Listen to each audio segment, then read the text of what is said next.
हुंडाबाईनं पुन्हा आदरलंय. सासरच्या जाचाला कंटाळून विवाहितेनं आत्महत्या केली आहे. पुण्यातल्या उरळी कांचनमधला हा प्रकार आहे.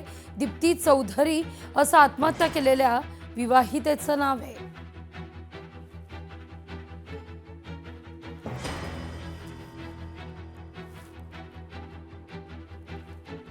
दीप्ती चौधरी असं आत्महत्या केलेल्या विवाहितेचं नाव आहे. पुण्यातल्या उरळी कांचनमधला हा प्रकार, हुंडाबळीचा आणखीन एक प्रकार पुरोगामी महाराष्ट्रात पुण्यात हा प्रकार घडताना दिसतोय. पुण्यातील कांचन नगर उरळी कांचन या ठिकाणी हा सगळा प्रकार घडलाय. दीप्ती चौधरी असं आत्महत्या केलेल्या या विवाहितेचं नाव आहे. अधिक माहिती घेऊया आपले प्रतिनिधी अमोल धर्माधिकारी यांच्याकडून. अमोल, नेमका हा सगळा काय प्रकार आहे? तक्रार करण्यात आलेली होती का? कधी लग्न झालेलं, कधीपासून हा सगळा त्रास सुरू होता?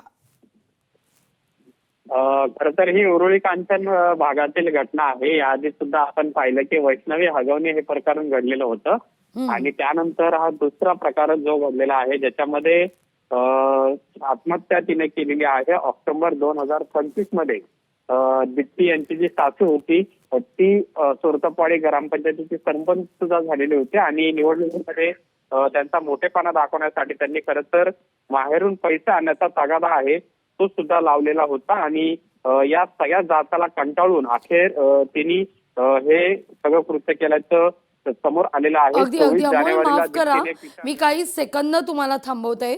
आपल्या सोबत ठाकरेंच्या शिवसेनेच्या उपनेत्या सुषमाताई अंधारे जोडल्या गेल्यात. ताई, काय पहिली प्रतिक्रिया आहे? वैष्णवी हगवण्यानंतर पुन्हा एक प्रकार पुण्यातला. खरं तर वारंवार ज्या पद्धतीने पुण्यातले हुंडाबळीची प्रकरण पुढे येत आहे त्यावरून पुणे तसं संपन्न आणि अत्यंत आधुनिक वगैरे असं आहे असं वाटायला लागतं. मात्र अजूनही बुरसटलेले विचार आणि प्रथा परंपरा पुण्यात कायम आहेत की काय असा प्रश्न निर्माण होतो. सदरील घटना ही परवा दुपारी घडलेली घटना आहे. अजूनही आपल्याकडे त्या संबंधाने ज्या आवश्यक ट्रस्ट आणि पंचनामा या संबंधीची कागदपत्र पोहोचलेली नाहीयेत. एकदा ती सगळी जर डॉक्युमेंट आपल्याकडे आले तर आपण त्याच्यावर अजून सॉलिड भाष्य करू शकू. मात्र तुर्तास एवढं नक्की की सदरील मयत महिलेला सातत्याने तिच्या माहेरहून उंची वस्त्र किंवा दागदागिने, भेटवस्तू, पैसे आणण्यासाठी सातत्याने तगादा लावला जात होता, ज्याला कंटाळून आणि ज्या मागण्या ती पूर्ण करू शकत नव्हती त्यामुळे तिने आत्महत्या केली हे समोर येत आहे. अगदी धन्यवाद ताई, प्रतिक्रिया दिलीत त्याबद्दल. पुण्यातील हुंडाबळींचा प्रकार पुन्हा एकदा. अमोल, आपले प्रतिनिधी आपल्या सोबत जोडले गेलेले आहेत. अमोल, या सगळ्या प्रकरणी काही तक्रार वगैरे दाखल करण्यात आलेली आहे का? हा देखील मुद्दा आता उपस्थित करण्यात येतोय. सासरच्या जाचाला कंटाळून विवाहितेनं आत्महत्या केली आहे.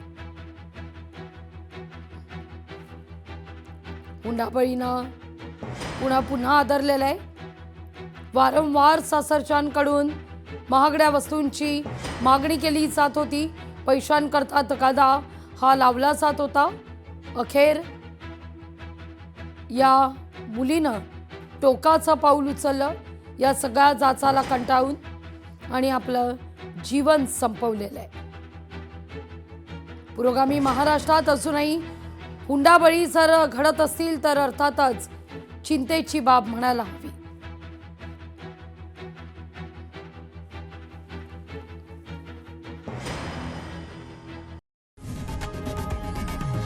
लोकशाही मराठी ऐका, पहा, जागरूक रहा.